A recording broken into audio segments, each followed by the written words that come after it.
Selamat pagi, Mir dan teman-teman.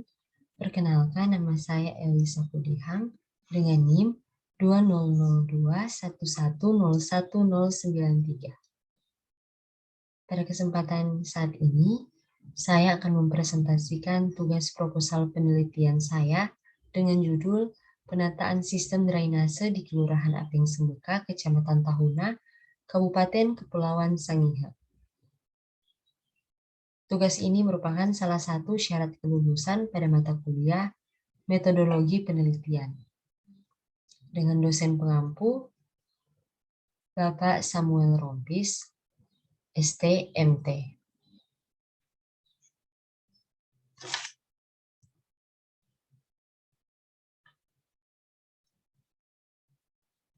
Selanjutnya kita masuk pada latar belakang pemilihan judul. Adanya masalah genangan dan banjir yang terjadi di Kelurahan Aping Sembuka setiap musim hujan. Seperti yang kita ketahui bersama, bahwa masalah genangan dapat berakibat pada kerusakan konstruksi jalan, serta dapat mengganggu aktivitas pengguna jalan dan juga masyarakat setempat. Sehingga untuk mengurangi kemungkinan kerusakan dan akibat buruk dari genangan air yang terjadi, perlu dilakukan analisa dan penataan kembali sistem drainase yang ada di Kelurahan Aping Sembuka. Berdasarkan latar belakang dan pengamatan, maka dapat dirumuskan permasalahan yang terjadi. Bagaimana kondisi drainase di daerah tersebut, serta apa yang perlu ditata pada sistem drainase yang ada di daerah tersebut. Batasan masalah. Yang pertama, tinjauan aspek hidrologi yang berhubungan dengan perencanaan sistem drainase. Yang kedua, penataan sistem drainase hanya sampai pada dimensi hidrolis saluran drainase. Yang ketiga, tidak akan membahas tentang perhitungan konstruksi drainase. Dan yang keempat, lokasi perencanaan atau penelitian dibatasi hanya sekitar kompleks Pirgot, Kelurahan Aping Sembuka, Kecamatan Tahuna. Penelitian ini bertujuan untuk mengetahui kondisi sistem drainase yang ada di Kelurahan Aping Sembuka. Tujuan yang berikutnya yaitu untuk mengidentifikasi masalah sistem drainase. Dan tujuan yang terakhir yaitu untuk menata sistem drainase. Penelitian ini diharapkan dapat membantu menangani atau mengatasi masalah genangan di Kelurahan Aping Sembuka, sehingga dapat memberikan kenyamanan bagi para pengguna jalan dan masyarakat sekitar.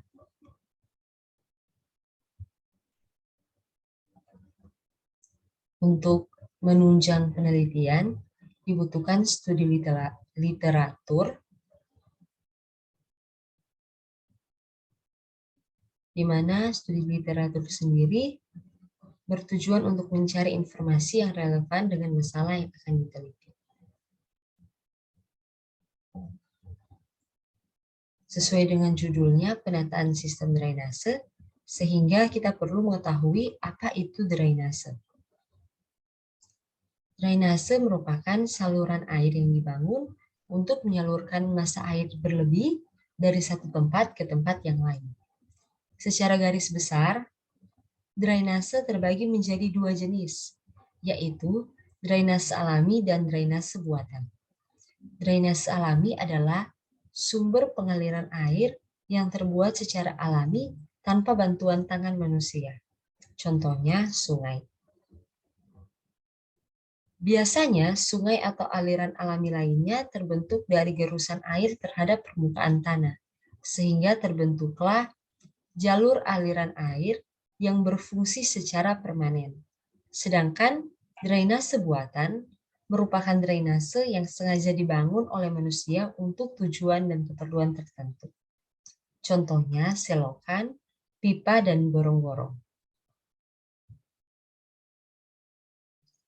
studi literatur yang selanjutnya yaitu tentang analisis hidrologi, di mana dalam analisis hidrologi dilakukan beberapa tahapan, dan tahap yang pertama yakni analisis data curah hujan. Analisis data curah hujan dapat dilakukan dengan beberapa tahapan, yakni mengidentifikasi stasiun pencatat hujan, mengumpulkan data curah hujan dari semua stasiun terpilih, dan memilih data hujan yang akan dianalisis. Setelah melakukan analisis data curah hujan, dapat dilanjutkan dengan pengujian data outlier. Data outlier sendiri merupakan data yang menyimpang jauh dari kumpulan datanya. Pengujian data outlier terbagi atas dua. Yang pertama, uji outlier tinggi, dan yang kedua, uji outlier rendah.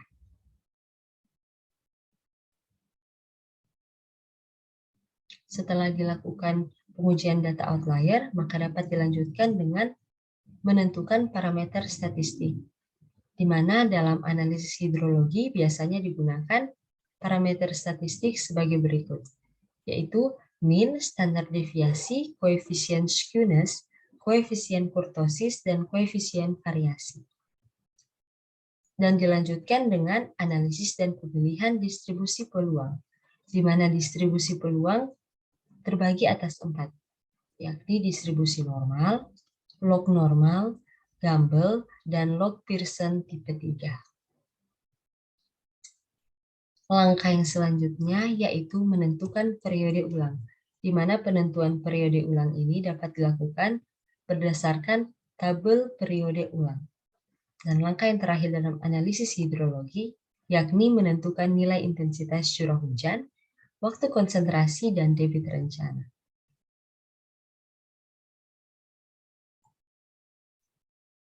Selain membahas tentang analisis hidrologi untuk menentukan debit rencana, kita juga akan membahas tentang analisis hidrolika.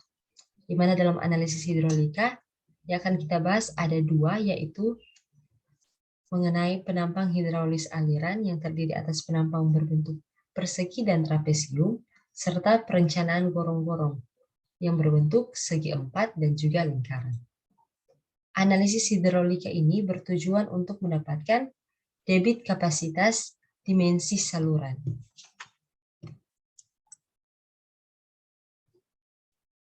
Selanjutnya, kita akan membahas tentang metodologi penelitian.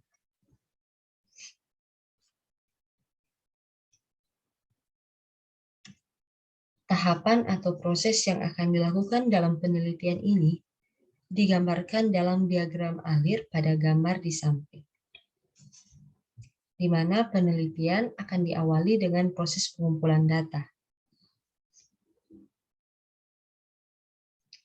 Proses pengumpulan data sendiri terbagi menjadi dua metode, yaitu data primer dan juga data sekunder. Data primer merupakan data yang diperoleh peneliti secara langsung atau dari tangan pertama. Sedangkan data sekunder adalah data yang diperoleh peneliti dari sumber yang sudah ada. Dalam penelitian ini, data primer yang dimaksud yaitu data mengenai masalah genangan yang terjadi di Kelurahan Aping Sembeka dan juga data saluran existing, yang nantinya data tersebut akan digunakan untuk menentukan apakah kondisi sistem drainase yang ada masih bisa digunakan. Jika masih bisa digunakan, maka bisa dilanjutkan dengan menghitung kapasitas tampung saluran existing. Tapi jika tidak bisa digunakan, maka langkah yang dilakukan sebelum menghitung kapasitas tampung saluran existing yaitu merubah sistem drainase yang ada atau menambah saluran drainase. Sedangkan untuk data sekunder yang dimaksud dalam penelitian ini yakni mencakup data curah hujan yang akan diambil dari stasiun pencatat hujan terdekat dan juga peta lokasi penelitian yang akan diambil dari Google Earth. Setelah dilakukan pengumpulan data sekunder, maka langkah selanjutnya yaitu analisis hujan rencana. Setelah dilakukan analisis hujan rencana dan juga menghitung kapasitas tampung saluran existing, maka langkah yang dilakukan setelahnya, yakni menghitung debit rencana pada tiap saluran. Setelah menghitung debit rencana di tiap-tiap saluran, maka harus dilakukan pengontrolan kemampuan tampung saluran, apakah memenuhi atau tidak memenuhi. Dan jika memenuhi, itu berarti dimensi saluran yang ada masih bisa digunakan. Tetapi jika tidak memenuhi, maka perlu dilakukan perencanaan sistem atau perencanaan dimensi saluran. Setelahnya akan diberikan rekomendasi dan saran. Dan penelitian selesai. Berikut ini merupakan daftar pustaka atau daftar referensi yang saya gunakan dalam penyusunan proposal penelitian ini. Sekian presentasi tentang proposal penelitian yang saya buat. Jika ada salah-salah kata, saya mohon maaf dan terima kasih atas perhatiannya.